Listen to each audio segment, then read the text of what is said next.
Welcome back to Learnino. Junior instructor electronic mechanic എക്സാമിന് prepare ചെയ്യുന്നവർക്കായിട്ട് നമ്മളിപ്പോൾ PYQ series ചെയ്തുകൊണ്ടിരിക്കുകയാണ്. അപ്പോൾ ഈ ഒരു എക്സാമിന്റെ ജൂനിയർ ഇൻസ്ട്രക്ടർ ഇലക്ട്രോണിക് മെക്കാനിക്കിന്റെ പ്രീവിയസ് ഇയറിൽ ചോദിച്ച ക്വസ്റ്റ്യൻ പേപ്പറിലെ ക്വസ്റ്റ്യൻസ് ആണ് നമ്മൾ ഡിസ്കസ് ചെയ്യുന്നത്. സോ ഇന്ന് അതിന്റെ പാർട്ട് 2 ആണ്. പാർട്ട് 1 വീഡിയോ ഓൾറെഡി നമ്മൾ അപ്ലോഡ് ചെയ്തിട്ടുണ്ട്. കാണാത്തവരുണ്ടെങ്കിൽ നമ്മൾ ആ പ്ലേലിസ്റ്റിൽ പോയിട്ട് ആ വീഡിയോ കാണാം. ഏത് ടൈപ്പ് ഓഫ് ക്വസ്റ്റ്യൻസ് ആണ് ചോദിക്കുന്നത്, ഏത് രീതിയിൽ പഠിക്കണം എന്നുള്ളതൊക്കെ അറിയാൻ വളരെയധികം യൂസ്ഫുൾ ആയിരിക്കും. ഓക്കെ, ജൂനിയർ ഇൻസ്ട്രക്ടറിന്റെ കോഴ്സ് നമ്മൾ സ്റ്റാർട്ട് ചെയ്തിട്ടുണ്ട്. അപ്പോൾ കോഴ്സിന്റെ ഡീറ്റെയിൽസ് അറിയണമെന്നുണ്ടെങ്കിൽ നമ്മുടെ ആപ്പ് ഡൗൺലോഡ് ചെയ്ത് നിങ്ങൾക്ക് നോക്കാം, അല്ലെങ്കിൽ താഴെ കാണുന്ന കോൺടാക്ട് നമ്പറിൽ വിളിക്കാം. അപ്പോൾ ഇന്നത്തെ ചോദ്യങ്ങൾ ഏതൊക്കെയാ നോക്കാം. So in a digital multimeter, resistance is measured by using ഒരു ഡിജിറ്റൽ മൾട്ടിമീറ്ററിൽ റെസിസ്റ്റൻസ് എങ്ങനെയാണ് മെഷർ ചെയ്യുന്നതെന്നാണ് variable current source, variable voltage source, constant current source and constable voltage source. അപ്പൊ ഇതില് നമ്മൾ എന്താ ചെയ്യുന്നതെന്ന് വെച്ച് കഴിഞ്ഞാൽ നമുക്ക് അൺനോൺ റെസിസ്റ്റൻസ് ഉണ്ടാവുമല്ലോ, അതിൽ ഒരു സ്റ്റാൻഡേർഡ് വാല്യൂ കറണ്ട് പാസ് ചെയ്തിട്ട് അതിനെ അക്രോസ് ഉള്ള റെസിസ്റ്റൻസിനെ അക്രോസ് ഉള്ള വോൾട്ടേജ് ഡ്രോപ്പ് ആണ് നമ്മൾ ആക്ച്വലി അതിൽ മെഷർ ചെയ്യുന്നത്. ഓക്കെ, അപ്പൊ കോൺസ്റ്റന്റ് കറന്റ് സോഴ്സ് ആണ് നമ്മൾ യൂസ് ചെയ്യുന്നത്. Constant current source is used to measure the resistance in a digital multimeter. So option C is the correct answer. Next one, according to Faraday's law of electromagnetic induction, options തന്നിട്ടുണ്ട്. Magnetic field is produced by time varying electric flux. Magnetic field is associated with a moving charge. Electric field is produced by time varying magnetic flux and electric field is produced by magnetic flux linked. Actually ഇത് കുറച്ച് confusing ആയിരിക്കും. Faraday's law of electromagnetic induction നമുക്ക് എല്ലാവർക്കും അറിയാമെന്നുണ്ടെങ്കിലും ഇതുപോലുള്ള statements വരുമ്പോൾ ആലോചിച്ചത്. എന്തായാലും ടൈം വേരിയിങ് എന്നുള്ളൊരു വേർഡ് വളരെ ഇമ്പോർട്ടന്റ് ആണ്. അപ്പൊ നമുക്ക് ഓപ്ഷൻ എ അല്ലെങ്കിൽ സി വരാനാണ് ചാൻസ്. പക്ഷെ ഓപ്ഷൻ എയില് magnetic field is produced by time varying electric flux എന്നാണ്. പക്ഷെ അതല്ല, electric field produced by time varying magnetic flux എന്നായിരിക്കും കറക്റ്റ് ആയിട്ടുള്ള ആൻസർ വരിക. So that is the answer. Next one, which of the following is not the unit of energy? ഇതിൽ എനർജിയുടെ unit അല്ലാത്തത് ഏതാണെന്നുള്ള എപ്പോഴും നമ്മൾ ഈ യൂണിറ്റ്സ് ഒക്കെ പഠിക്കുമ്പോൾ ഡിഫറെന്റ് വേയിൽ നമുക്ക് യൂണിറ്റ് എക്സ്പ്രസ് ചെയ്യാൻ പറ്റും. ഇപ്പോൾ വോൾട്ടേജിന്റെ ആണെങ്കിൽ എനർജി, അപ്പൊ അതെല്ലാം നമ്മൾ പഠിച്ചു വെക്കണം കേട്ടോ. അപ്പൊ ഇവിടെ നോക്കൂ, kilowatt hour, joules per second, watt hour, joules. അപ്പൊ ഇതിൽ ഏതൊക്കെയാണ് എനർജിയുടെ യൂണിറ്റ് നോക്കാം. Kilowatt hour, yes, it is a unit of energy. Joules per second, joules എന്ന് പറയുന്നത് എനർജിയുടെ യൂണിറ്റ് ആണെന്ന് അറിയാം. അപ്പൊ എന്തായാലും ജൂൾസ് പെർ സെക്കൻഡ് എനർജിയുടെ യൂണിറ്റ് ആവാൻ വഴിയില്ല. വാട്ട് എവർ എനർജിയുടെ യൂണിറ്റ് ആണ്, ജൂളും എനർജിയുടെ യൂണിറ്റ് ആണ്. അപ്പൊ ജൂൾസ് പെർ സെക്കൻഡ് എന്നുള്ളതാണ് എനർജിയുടെ യൂണിറ്റ് അല്ലാത്തത്. അപ്പൊ ജൂൾസ് പെർ സെക്കൻഡ് ഏതിന്റെ യൂണിറ്റ് ആണ്? It is a unit of power, പവറിന്റെ യൂണിറ്റ് ആണ്. അതിനെ നമ്മൾ വാട്ട് എന്നും പറയും. ഓക്കെ, അപ്പൊ joules per second it is a unit of power.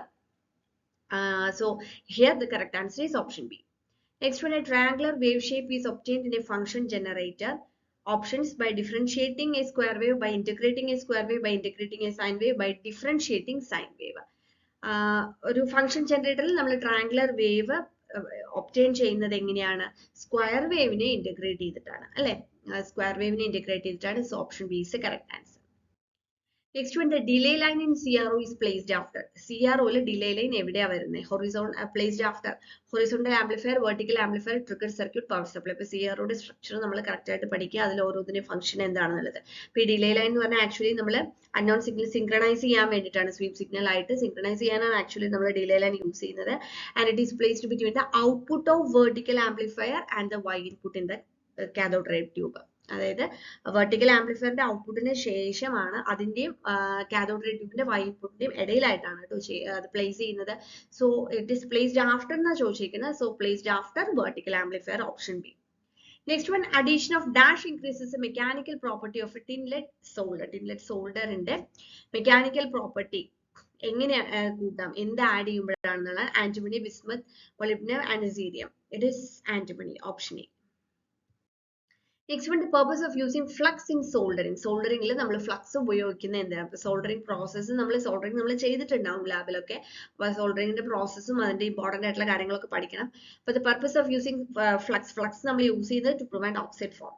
Okay, oxide forming prevent ചെയ്യാനാണ്, ഓപ്ഷൻ സി.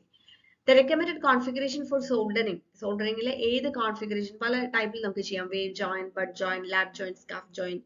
അതിൽ റെക്കമെൻഡഡ് ആയിട്ടുള്ള കോൺഫിഗറേഷൻ എന്ന് പറയുന്നത് ലാബ് ജോയിന്റ് ആണ്, option C. Next one, heat for soldering process is supplied by soldering iron, induction furnace, electric resistance method, any of the above. Soldering processനുള്ള heat soldering iron വഴിയാണ്. Okay, അപ്പൊ ഇവിടെ മനസ്സിലാക്കേണ്ട ഒരു കാര്യം, നമ്മളിപ്പോ ഈ ഒരു എക്സാമിന് കുറെ കാര്യങ്ങൾ വർക്കിങ്ങും എല്ലാം സ്ട്രക്ചർ ഒക്കെ പഠിച്ചാലും വളരെ ഡീപ്പായിട്ട് അല്ലെങ്കിൽ വളരെ ബേസിക് ആയിട്ടുള്ള കാര്യങ്ങൾ പഠിക്കണം എന്നുള്ളതാണ് ഈ ചോദ്യങ്ങളിൽ നിന്നൊക്കെ മനസ്സിലാവുന്നത്. അപ്പൊ അത് പ്രത്യേകം ശ്രദ്ധിക്കാം. Next question, tropospheric scatter is used with the frequency in the following ranges. Tropospheric scatter, അത് forward scatter propagation എന്ന് അതിൻ്റെ ഒരു പേരുണ്ട്. അത് ഒരു above 30 മെഗാഹെർട്സ് റേഞ്ചിലാണ് കേട്ടോ വരിക അതിന്റെ ആ ഫ്രീക്വൻസി എന്ന് പറയുന്നത്. അപ്പോൾ ഇത് UHF ആണ് അല്ലെങ്കിൽ മൈക്രോവേവ് റേഞ്ചിലാണ് വരിക. അപ്പോൾ ഇവിടെ നമുക്ക് UHF, VHF, HF and VLF തന്നിട്ടുണ്ട്. So UHF is the correct answer. Next one, in a super heterodyne receiver, the frequency of local oscillator എങ്ങനെയായിരിക്കും നമുക്കറിയാം higher than the incoming signal. Incoming signalനേക്കാൾ കൂടുതലാക്കിയിട്ടാണ് വെക്കുക, higher than the that of the incoming signal. Next one, temperature ranging soldering process. Soldering processലെ temperature range എന്ന് പറയുന്നത് എത്രയാണെന്നുള്ളതാണ്. It will be in between 180 degrees Celsius to 250 degrees Celsius. Option B. Next one, wideband FM in the case where the modulation index is. Wideband FM ല് അതിൽ modulation index എന്ന് പറയുന്നത് much greater than unity ആയിരിക്കും. Option B. Next one, the process of converting the analogue sample into discrete form. Sampling, quantisation, multiplexing, modulation. Confusion വരാം, in between options confusion വരാം. Quantisation എന്നുള്ളതാണ് correct answer വരുന്നത്.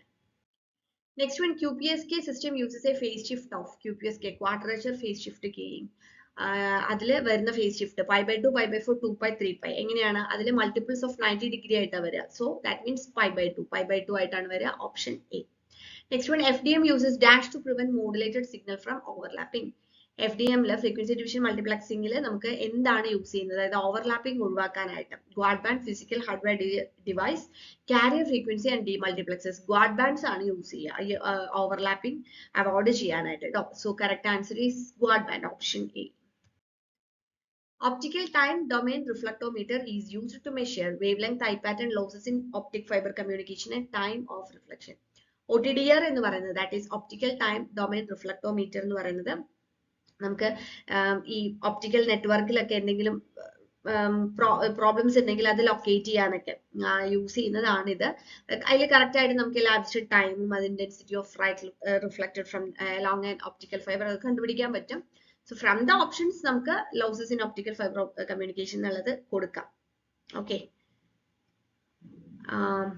Next one, which fiber is preferred